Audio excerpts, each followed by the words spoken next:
Welcome back to Words for the Journey, Words of Faith, Hope, and Life for the journey of faith and the journey of life. And we are looking at the 10 most important passages in the Bible. We're getting close to the end of this short series. And there's a number of passages I almost have to pick. Genesis chapter 1, I got to start the beginning.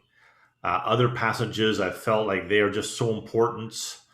And certainly there is no understanding of the Bible story without understanding the events of the life of Jesus, especially those events toward the end. Now, those are not the only events, but those events towards the end of his life, his earthly ministry, his death and his resurrection, his dying and his rising.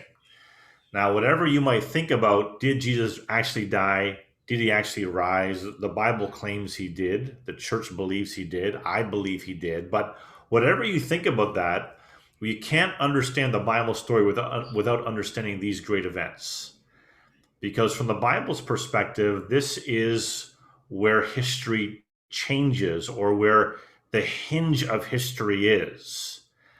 So let me just read a few verses from, this is not the Gospels, but it's 1 Corinthians chapter 15. This is Paul talking about the message he's preaching and teaching and telling people.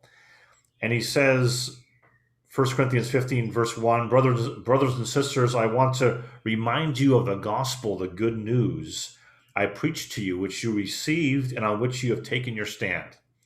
By this gospel you were saved, if you hold firmly to the word I preached to you. Otherwise you believed in vain. And then he gives an explanation of this good news. For what I received, so Paul received a message, he's passing it on. I passed on to you as of first importance, that Christ died for our sins according to the scriptures, that he was buried, that he was raised on the third day according to the scriptures. So those two events is actually his dying, his burial, his rising, but his death and his resurrection are at the very core of the good news. Now, there's lots of other things to tell. It's not just, we just tell people about Jesus dying and rising. Lots of other things we can tell, but at the very center is the death and resurrection of Jesus. True in the Bible story, true in documents like the Apostles' Creed, which some churches say every week again to remind them of the core of the Christian story. And very intriguing in this passage from 1 Corinthians 15, Paul says he died according to the scriptures, he arose according to the scriptures. So his dying and his rising is fulfilling or bringing to the climax all that the Bible was talking about beforehand. It was predicting it, prophesying it, talking about it, telling about it. And now that event has happened.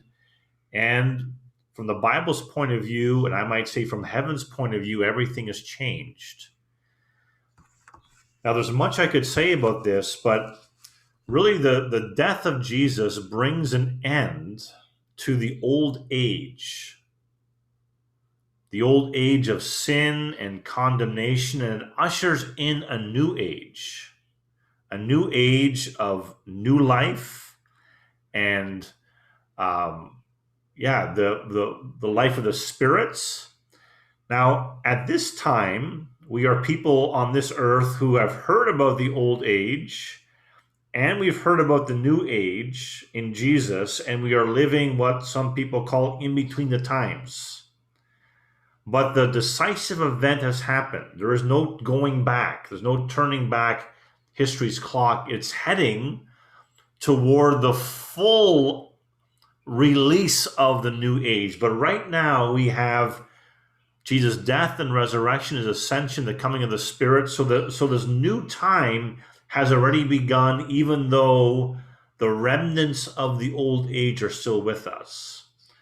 But Jesus dies and rises to start kind of this, it's like an explosion of a new time in history, a new time in heaven's dealing with the earth, or God's dealing with the earth.